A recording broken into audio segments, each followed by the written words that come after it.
like to have the time to speak on more than one topic because I've been doing this for too long and I actually have a few topics I know a little bit about. But I want to speak about democracy because part and parcel of what we're here for today is to change the way in which we're governed. Now, to do that, what's meant to actually happen is we're meant to be... Thank you. The dummies bit's nothing to do with me, I just want to tell you that. What it's meant to be about is about a free and informed vote, all right? Free and informed vote, very, very basic system, okay? It's the Westminster system and, you know, it's really started serving us well. And free and informed would mean that you can go and vote for who the hell you like and not have to preference every player, for instance sake, and that doesn't happen. And an informed vote would mean that you would know who all the candidates were and what they stood for. And then you would kind of hope that it would continue on that if they made a particular promise, they'd be forced to uphold that promise. And so we're really in big trouble from the moment go. And what's really interesting, if you vote, for instance, for a Labor sitting member or Labor representative or a Labor aspirant or whatever it would be, and they are elected, they have to do the will of their political party. So you've lost again straight away. But interestingly enough, who dictates what the political party decides as policy? And those particular people we don't get to know anything about and we don't get to elect them. So we have some real serious problems with democracy. And that is just the system. The really interesting part about democracy is that the people that write electoral law have the most to gain from structural biases. So every time there's an election and they look like they're losing a little bit of power, or some minor parties come along and smack them around a little bit, they go and change the laws to make sure that doesn't happen again.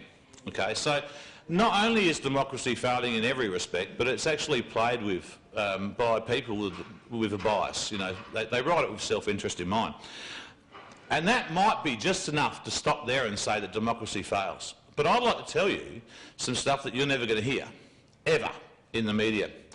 Because going back some time ago, 14, 15 years ago, sadly enough, I ran for the Senate with my wife.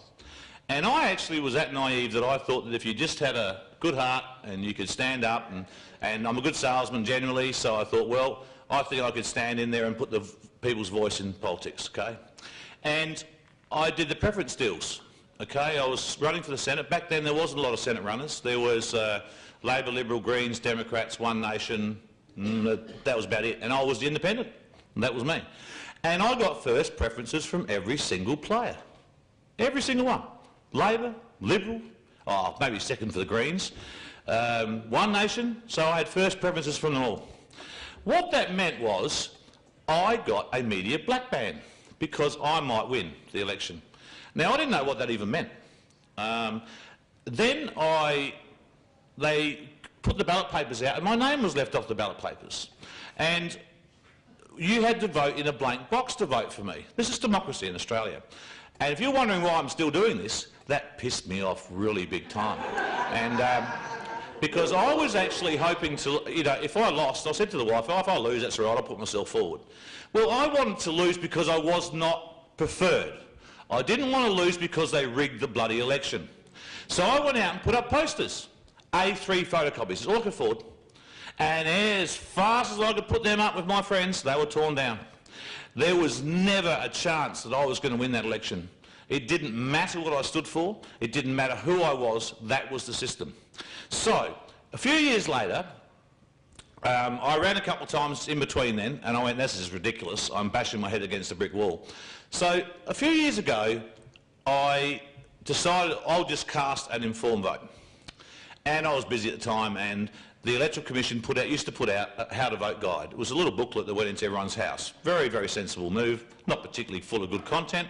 And I thought, that's good. And then it said, if you wish to know who all the candidates are, it'll be coming out in the advertiser on the Friday. And I thought, that's good. So on the Friday I got the advertiser and there was a list of the Labor candidates. Labor candidates. And I got pissed off again, which I do a lot lately. So I decided I would take it to the Court of Disputed Returns that I never got my right to an informed vote. And while I was in that court, I found out that the Electoral Commission can guess your intention. guess your intention. Section, I'm going to try and remember back a long time here, section 76(1)(a). If your vote does not, if you don't preference everybody but your vote shows your intention, then that intention will count. That intention means that the Electoral Commissioner must be able to work out which major party you were going to vote for and pass your vote on to that major party. So even if you filled out the ballot paper and left Labor and Liberal off, they got your vote because they could guess your intention. Now, I started to think, this is a bit corrupt. You know, this is pretty bad. And so I started taking a very, very strong interest in electoral law and outcomes of elections.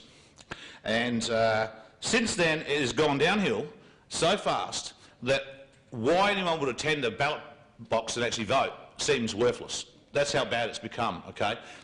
And you see, the problem is the government, right, when they fear the people, when they fear the accountability that our vote can install on them, they act in our best interest. When they don't fear our vote, they can do what the hell they want.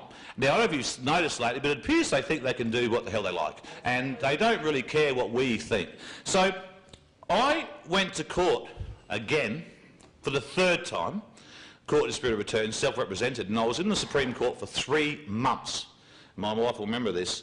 And they kept making me do stuff, and I would sit up with friends until 2 in the morning and 3 in the morning getting paperwork right. I got 1,500 affidavits of fraud. 1,500. And they said, sorry, it can't be an affidavit form, it's got to be a different form, and gave me 24 hours. When I filed my application for the Court of Dispute Returns, they wouldn't accept it.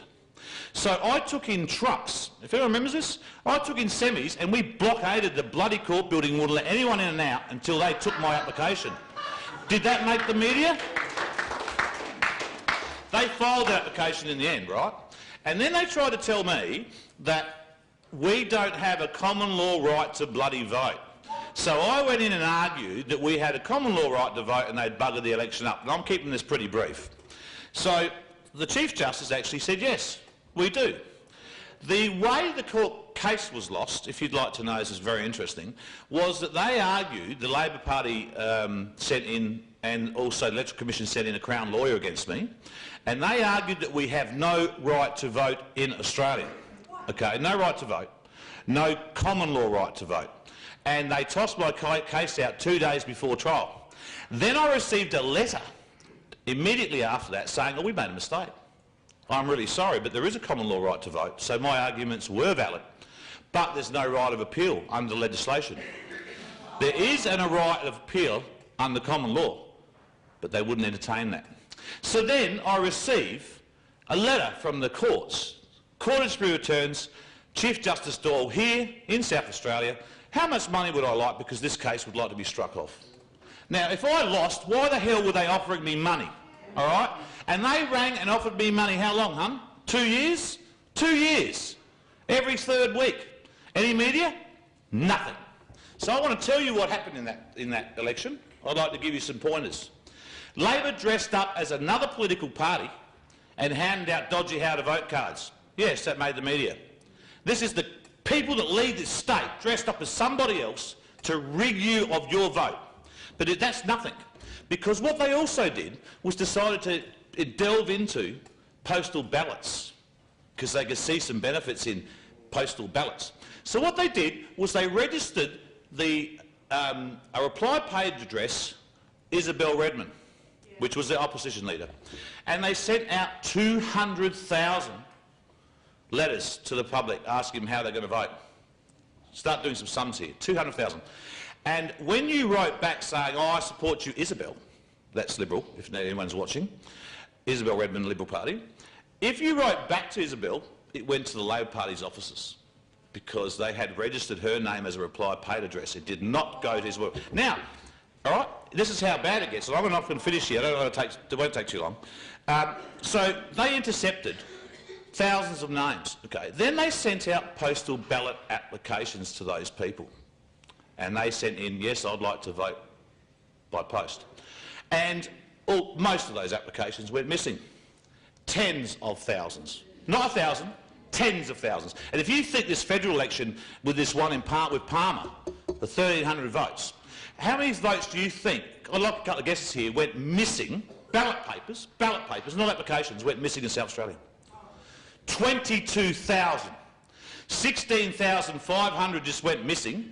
6,500 were found to be dodgy. Multiple voting issues went into the thousands. And how many names went conveniently missing off the electoral roll? I bet you can't guess this one.